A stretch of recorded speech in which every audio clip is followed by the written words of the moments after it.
Generation Z are the students that we will be catering to in our classroom, in our teaching careers. They are the students born between the mid-1990s to about 2010. The generation after this one has not been named yet, but we can assume that the trends will continue to grow in the next generation. As teachers, we can all agree that we need to know our students so that true understanding can happen in our classroom. So to help you out, we have decided to focus on some key points that we think all educators should keep in mind about Generation Z in the North American classroom today.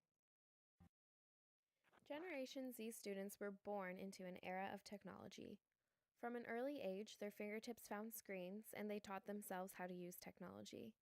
With this knowledge, their teachers should remember that while their students do know their way around electronic devices, they do not necessarily know how to use them efficiently in an academic setting. Teachers have a responsibility to teach students how to research properly. One article stated that when surveyed, more than half of teenagers said they considered social media and YouTube to be appropriate sources for doing research. She learned it on YouTube. Instead of telling them they cannot use those online sources to do research, teachers should be teaching students how to properly research and why certain research calls for certain sources. This is significant because in a world where students can instantly stream their favorite TV shows on Netflix and their favorite music on Spotify, Generation Z expects instant answers to their every question. However, how does a student distinguish between a reliable source and a non-reliable source? Students need to know where to go online for answers because studies show that Generation Z does not have the capacity to focus and analyze difficult problems. Teachers need to know this so they can encourage their students to develop their problem-solving skills. This can be accomplished through group work, which Generation Z doesn't particularly enjoy because they are so individualistic, and setting long-term goals and demonstrating how to break the goals down so they are more achievable. Generation Z students spend a lot of time on their technology without having time constraints. A way to address this is by putting on timers in class so students can know how long to focus for and have a goal to aim for. These strategies are equipping students for the labor force. They are very concerned about how what they are learning is going to prepare them for their future career. Keeping that in mind, teachers should familiarize themselves with technology because that is becoming more prevalent in society and it is needed in jobs. After all, teachers are preparing their students for jobs that don't exist yet. Studies have revealed that Generation Z have adventurous characteristics, are competitive, and are creative. Knowing this, and knowing that they are experts with technology, teachers should first build technological responsibility in their students, then provide them with challenging and open assignments where students can be pushed and be innovative.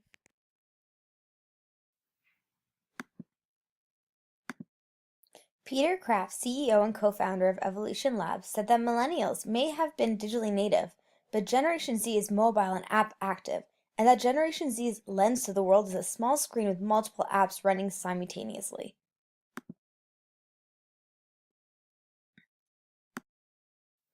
On the topic of apps, Generation Z students who are comfortable navigating applications and programs can make their technology a huge asset in the classroom when using it wisely.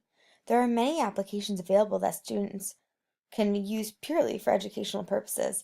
These applications range from calculators, dictionaries, etc., to more complex applications, such as Grammarly, to aid in editing text, mainly focusing on proper grammar, or Kahoot, for creating online quizzes where students can share their own games as well.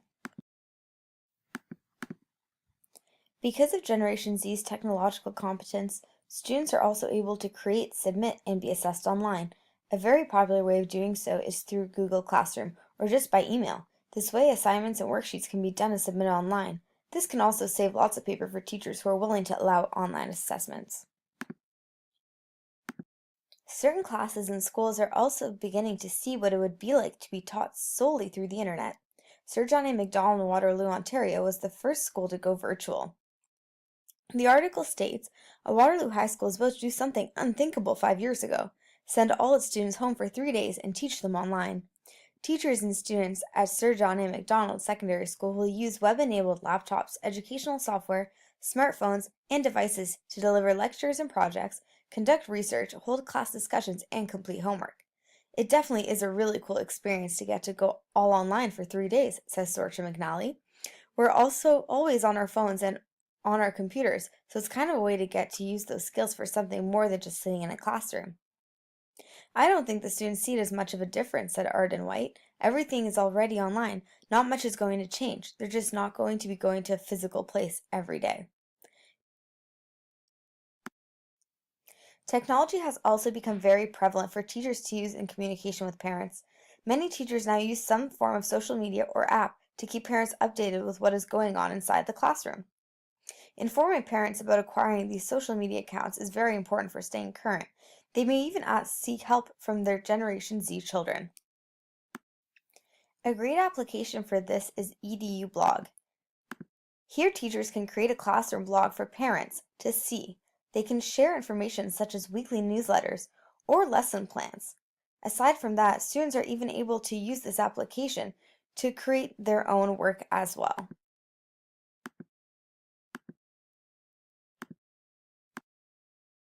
Another positive of technology and its influence on Generation Z is that teachers are able to share and collaborate with other teachers in a much quicker, more effective manner. There are so many sources that allow for this to happen. It would take a long time to list them, but a few of the main ones have been through Pinterest and Twitter. Through Pinterest, teachers can share new strategies, lessons, ideas, and concepts to teach to the Generation Z students that can be saved in folders for later access. On the other hand, Twitter allows for the communication between teachers. It is a way where you can actually ask questions or give answers. Through this media, it allows for interaction, unlike when you use Pinterest. Technology has undoubtedly changed with the way students communicate in the recent decades, but Generation Z is the most tech-savvy of all to date. This can really be useful in the classroom since education is evolving. Technology is being incorporated into the classroom. It comes as a huge benefit to teachers when their students are comfortable and knowledgeable about the technology being used. As we know, Generation Z is immersed in technology. As a result, this generation's social relationships can be hindered. We have went from interacting with one another by face-to-face communication or just simply picking up the phone and hearing the person's voice to pressing a few buttons and instantly sending a message. Generation Z's preferred method of communication and receiving information is texting. With texting or instant messaging, you can see if the person has read or received your message, and even if they're typing a reply. You can leave the conversation and do other things while you wait for a response or think of a response yourself. It's convenient for this on-the-go generation. However, Generation Z still desires that one-on-one communication, and it's not as real through a screen as it is face-to-face. You may text LOL, but we all know you're not laughing in real life. Research has revealed that teens are more likely to share various types of information now than in previous generations. However, they will take certain steps to protect information that they don't want being shared. The use of technology allows for people to be very selective about what they let their friends see about them and who exactly sees what. Are we truly getting to know someone if all we have to go off of is their Instagram feed? Furthermore, Generation Z is more likely to follow people on social media than to share. And while people may be annoyed by some aspects of social media like Facebook, they still continue to use it because participation is important in terms of socializing with their friends. Can you imagine showing up to school and hearing everyone talk about how Jessica and Ashley aren't friends anymore because of this huge fight they had last night, but you had no idea? How embarrassing. Socializing is all through a screen with this generation. Some scholars have argued that the use of the internet is causing people to become socially isolated and completely cut off from genuine relationships because they just sit at home and scroll and scroll and scroll and scroll.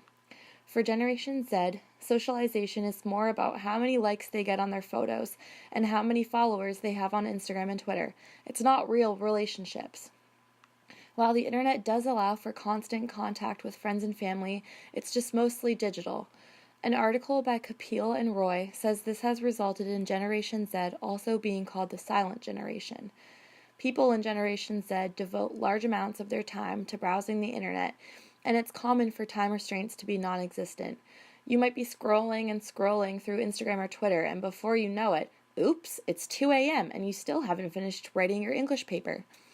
On the topic of academics, Generation Z is immersed in a world where they can instantly stream their favorite shows on Netflix, find their favorite music on Spotify, and they expect those instant answers to every question. Rather than finding things out for themselves, opening a book, or just communicating with their peers to arrive at an answer, it's done in seconds with just a few clicks. In an article by Strauss and Howe, it is stated that some researchers and parents are concerned that the increased use of smartphones will cause technology dependence and a lack of self-regulation that will hinder child development. It may also be argued that you aren't learning anything or gaining any life experience by completely relying on the internet for every single need. And while the use of technology is prevalent with Generation Z, we have to seriously consider the hindrances on social relationships. Think about this for a second. How many times a day do you talk face-to-face to someone? And now how much time do you spend on social media? Or how many texts do you send per day? And now you're realizing how much time a day you're actually on the internet. And honestly, it's super helpful. I mean, I can't imagine life without it. If you were to ask my grandma that, she would be utterly confused because in her mind there's only one way to be social. Well, Grandma, I got some news for you. Need to know the weather? There's an app for that. Want to remember something? Use the camera on your phone and snap a pic. Want to rub it in everyone's face that you're traveling the world instead of sitting in class? Send them a video or a pic of exactly what you see, and they'll likely see it within an hour. Do you really need to even travel anymore? You can just watch Snapchat videos or bloggers. Missing your friends who live halfway across the world? FaceTime them. Generation Z is so used to communicating over social media such as Facebook, Instagram, Twitter, Snapchat, Pinterest, and the list goes on. As technology has evolved, the world has become a much smaller place. I can text my friend in Ireland and get a response within seconds, if she's really on the ball, and minutes if she's not. The famous saying, pictures or it didn't happen, is a very real phrase in today's society. This generation posts anything and everything to the internet. So if a major event happens and it's not documented, did it really happen? For example, look at this picture from the World Juniors this past year. They just won the freaking World Juniors and they're sitting on their phones posting it for the world to see their success. Like, granted, thank you because I watched that, but still. People have made themselves a name, an empire through social media. It is now a career to be a YouTuber.